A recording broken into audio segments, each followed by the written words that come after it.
Nga kayong lahat, makinig kayo sa akin. May pupuntahan tayo na bahay. Kailangan makuha natin yung mga gintong kayamanan. Hulihin nyo kung sino man humanrang.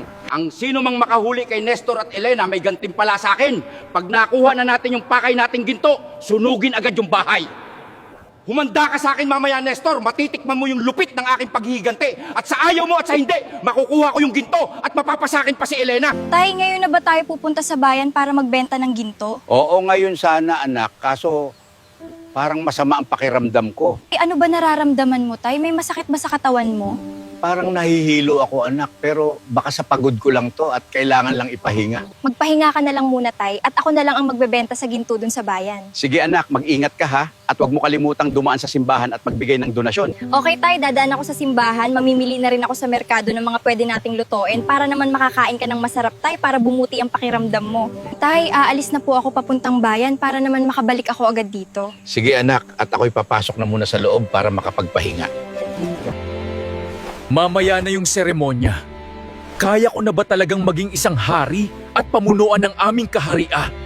Baka hindi na ako makabalik sa baba nito pag ako na ang magiging hari. Nangako pa naman ako kina Tatay Nestor at Elena na babalik ako sa kanila.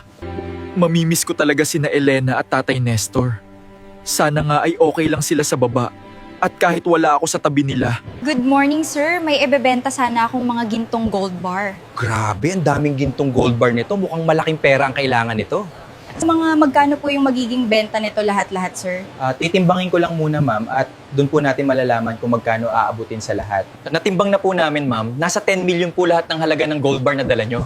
Wow, grabe. Ang laking halaga pala nitong mga gold bar na dala-dala ko. Ano na po gusto nyong bayad para dito sa gold bar, ma'am? Cheque po ba or spot cash? Cash na lang po, sir. May paggagamitan po kasi ako ngayon sa pera.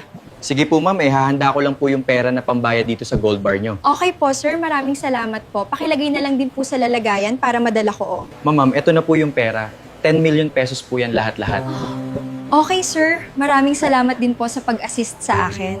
Good morning po, Father. May pinapadonate po si tatay na pera para po sa simbahan. Ba't sobrang laki naman ito, iha? Sigurado ka ba na ganyang kalaki ang idodonate ng tatay mo, oh? Opo, Father. Tugon po ni tatay na i-donate po tong 1 milyon sa simbahan. Sabihin mo sa tatay mo, iha, maraming salamat. Malaking tulong ito sa simbahan. Nestor, nasa na yung mga gintong kayamanan na ninakaw nyo sa vault ko? Anong sinasabi mong ninakaw doon pakundo na? Hindi naman yun sa'yo. Kung hindi mo sasabihin sa akin kung nasan yung mga ginto, mapipilitan akong gawin ang hindi ka nais-nais sa inyo ni Elena. Wala ka namang makikitang ginto dito sa bahay doon pakundo at wala kang karapatan doon sa mga ginto dahil hindi naman yun sa'yo. Ganun matigas ka na pala ngayon, Nestor. Hulihin nyo itong si Nestor at igapos at hanapin sa paligid si Elena. Sige, hulihin at igapos nyo yan at huwag pakawalan at hanapin nyo sa paligid yung babae na anak niya. Nasaan si Elena? Ba't wala siya dito sa bahay nyo? Hindi mo mahuhuli si Elena doon pakundo dahil wala na siya dito. Matigas talaga ang ulo mo, Nestor.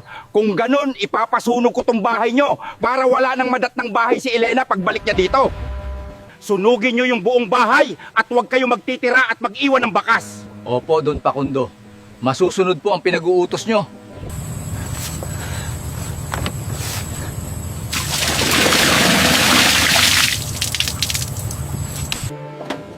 Tara na, umalis na tayo dito. Nagawa na natin yung pinapagawa ni Don Pakundo. Kuya, magkano yung kilo dito po sa karning baboy nyo? 350 po yung kilo ng karning baboy, ma'am. Ilang kilo po sa inyo? Mga 3 kilo lang po sa akin. Kuya, pakichop na lang po. Sige po, ma'am. Walang problema. Ako na po bahala. Pagdating ko sa bahay, magluluto ako ng sinigang na baboy para makahigop ng mainit na sabaw si tatay at nang madaling bumuti yung pakiramdam niya. Anak ko, pinapasana namin ang tungkulin ng ating kaharian sa'yo. Isuot mo tong korona bilang tanda na ikaw na ang magiging bagong hari.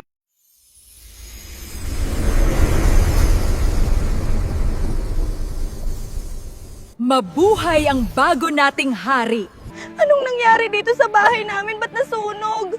Si tatay nasan? Kaya iniwan ko lang siya dito kanina sa bahay. Sana okay lang si tatay at walang anumang masamang nangyari sa kanya. Sino kaya gumawa nito sa bahay namin? Parang nangailangan ata ng tulong yung kaibigan ko na si Elena. Kung kailangan ko muna siyang puntahan sa ibaba, ina at ama. Anak, Ngayong ikaw na yung bagong hari ng kaharian, hindi ka pwedeng umalis dito. May mga tungkulin ka pa dito. Pero kailangan nila ng tulong ko, ina. Hindi ko pwedeng pabayaan sina Tatay Nestor at Elena. Aalis na po ako para tulungan sila sa baba. Sana po ay maintindihan mo, ina, ang aking naging desisyon.